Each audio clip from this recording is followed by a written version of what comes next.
ভারত পাকিস্তান যুদ্ধ পরিস্থিতি তৈরি হয় বেশ বেকায়দায় পড়েছে বাংলাদেশ ক্রিকেট বোর্ড। চলতি মাসে 5 ম্যাচের টি-20 সিরিজ খেলতে পাকিস্তান সফরে যাওয়ার কথা বাংলাদেশ দলের, তবে শেষ পর্যন্ত এই সিরিজ হবে কিনা তা নিয়ে শঙ্কা তৈরি হয়েছে। এমন পরিস্থিতিতে গতকাল রাওয়ালপিন্ডি স্টেডিয়ামে এলাকায় ড্রোন হামলা চালিয়েছেন ভারত। এই ঘটনার পর পাকিস্তান সফরের ভবিষ্যৎ অন্ধকারাচ্ছন্ন বলে মন্তব্য করেছেন বিসিবির সভাপতি ফারুক আহমেদ। এক পত্রিকার সঙ্গে আলাপে ফারুক বলেন, এই মাসের শেষ দিক দিয়ে আমাদের পাকিস্তানে গিয়ে খেলার কথা, আমরা এখনই কোনো সিদ্ধান্ত নিচ্ছি না। তবে অবস্থা যেদিকে যাচ্ছে মনে হচ্ছে এই সফরের ভবিষ্যৎ অন্ধকারাচ্ছন্ন।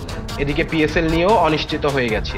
এই অবস্থায় আমাদের যাওয়ার সম্ভাবনা দিনকে দিন কমছে, এটি বলাই যায়। এদিকে বোর্ডের একটি সূত্র জানিয়েছেন, আগামী 2 দিন পাকিস্তানের অবস্থা পর্যবেক্ষণ করবে বিসিবি। আগামী শনিবার বোর্ড পরিচালকদের সঙ্গে বৈঠক করে চূড়ান্ত সিদ্ধান্ত নেবেন ফারুক।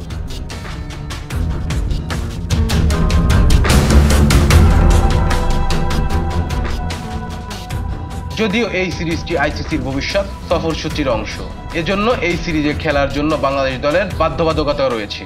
এখন যদি সিরিজ নাও হয়, ভবিষ্যতে পরিস্থিতি স্বাভাবিক হলে বাংলাদেশ দলকে সেখানে গিয়ে প্রতিশ্রুতি পূরণ করতে হবে। Rezwan Islam, B sports. Please subscribe our channel to get more information about Cricket World.